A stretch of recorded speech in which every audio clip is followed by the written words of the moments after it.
پہلے 3 ٹرمز جو ہیں وہ سمجھ لیجئے، 3 ٹرمنالوجیز۔ نمبر 1 منی۔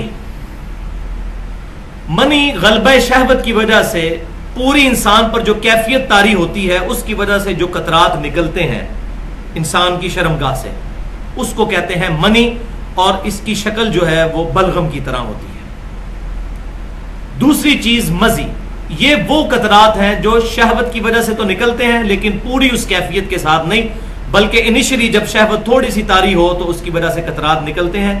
اس کی وجہ سے غسل فرض نہیں ہوتا، وضو فرض ہوتا ہے، اور اس کی شکل جو ہے وہ ٹرانسپیرنٹ پانی کی طرح ہوتی ہے، یہ بلغم کی طرح نہیں ہوتی۔ اور تیسری ٹرم جو ہے ودی۔ ودی یہ ہے کہ اگر کوئی شخص پیشاب کرتا ہے اور پیشاب کے دوران بعض اوقات شرمگاہ سے بالکل بلغم کی شکل کا، منی کی شکل کے قطرات نکلتے ہیں، اس کو کہتے ہیں ودی۔ اس سے بھی غسل فرض نہیں ہوتا، صرف وضو ہی ٹوٹتا ہے۔ تو بھائیو، اب یہ سارے مسائل میں اپنی طبیعت پہ بڑا جبر کر کے بیان کر رہا ہوں، اس کی وجہ یہ ہے کہ یہ چیزیں بیان کرنی بڑی ضروری ہیں۔ اب مستقبل کا دور ویڈیو کا دور ہے، کتابیں لوگ پڑھتے نہیں اور بات سمجھ نہیں آتی۔ پچھلی دفعہ میری وائف جب وہ میرا لیکچر سن رہی تھی، مجھے کہہ رہی تھی آپ اتنی بے حیائی کی باتیں کر رہے ہیں، تو میں نے اس کو کہا کہ شرم میں کوئی شرم نہیں ہے، مسئلہ ہے کہ یہ چیزیں تو بیان کرنی ہے، اس کے بغیر چارہ نہیں ہے۔ اور اب جس طریقے سے میڈیا نے بے حیائی مچا دی ہے، میرا خیال ہے وہ تو اس سے کروڑوں گنا زیادہ ہے سو کالڈ، اور یہ تو بنیادی ضرورت ہے کہ اب یہ چیزیں اوپنلی لوگوں کو ڈسکس کی جائیں، خصوصاً جوان طبقے کے اندر۔ یہاں پہ جتنے لوگ موجود ہیں ان کو پتا ہو، گھر والوں کو بتائیں، تو یہ بڑی ضروری چیز ہے اس حوالے سے۔ تو صرف منی کے نکلنے سے غسل فرض ہوتا ہے، مزی اور ودی سے غسل فرض نہیں ہوتا، صرف وضو ٹوٹتا ہے۔ اچھا، منی کے بارے میں یہ بات بھی کلیئر کر لیں کہ پوری امت کا اجماع ہے سوائے امام شافعی رحمۃ اللہ علیہ اور ان کے پیروکاروں کے، کہ منی جو ہے یہ ناپاک ہے۔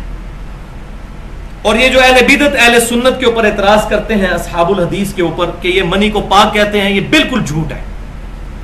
چند ایک لوگوں کے کہنے سے پاک نہیں ہو جائے گی۔ اس وقت جو ٹاپ آف دا لسٹ کتابیں ہیں اصحاب الحدیث اہل سنت کی، اس میں نمبر 1 کتاب صادق سیالکوٹی رحمۃ اللہ علیہ کی کتاب ہے صلاۃ الرسول۔ اس میں آپ دیکھ لیں آج سے 50 سال پہلے انہوں نے کتاب لکھی ہے، اور اس میں نجاستوں کے بیان میں منی کو لکھا ہے کہ یہ نجاست ہے، اور اس کو پاک کرنے کا طریقہ لکھا ہے۔ اور اس وقت جو پوری دنیا میں سب سے زیادہ اہل سنت کی کتاب چل رہی ہے، جو ہماری اہل سنت پاک.com پہ بھی اپلوڈ ہے، اسلامک بکس والے حصے میں بھی اور سنت طریقہ والے میں بھی، وہ دارالسلام کی نماز نبوی ہے، ڈاکٹر شفیق الرحمان صاحب کی حفظہ اللہ۔ بہت پیاری کتاب ہے، ہر حوالے سے انہوں نے طہارت کے، وضو کے، غسل کے، نماز کے مسائل کو ڈیٹیل کے ساتھ ایڈریس کیا ہے، اسی لیے ہم نے اس کو اپلوڈ بھی کر دیا ہے اہل سنت پاک.com پہ۔ سنت طریقہ کے آئیکن کے اندر پہلے نمبر پر طہارت، وضو، غسل، تیمم وغیرہ کے احکام، اس میں وہی کتاب جو ہے ہم نے لنک کی ہوئی ہے، تقریباً 450-500 صفحات پر مشتمل۔ اس کتاب میں بھی نجاستوں کے بیان میں منی کا ذکر ہے۔ اور ہمارے لیے تو سب سے بڑی دلیل صحیح بخاری اور مسلم کی وہ متفق علیہ حدیث ہے۔ اما عائشہ رضی اللہ تعالیٰ عنہ کہتی ہیں کہ نبی صلی اللہ علیہ وسلم کے جب مبارک کپڑوں پر منی لگ جاتی تھی تو میں دھو دیا کرتی تھی، اور آپ صلی اللہ علیہ وسلم اس دھونے کے بعد گیلے کپڑے کو ہی اپنے جسم پر پہن کر جایا کرتے تھے، اور وہ گیلا کپڑا اس طریقے سے میں دیکھ رہی ہوتی تھی۔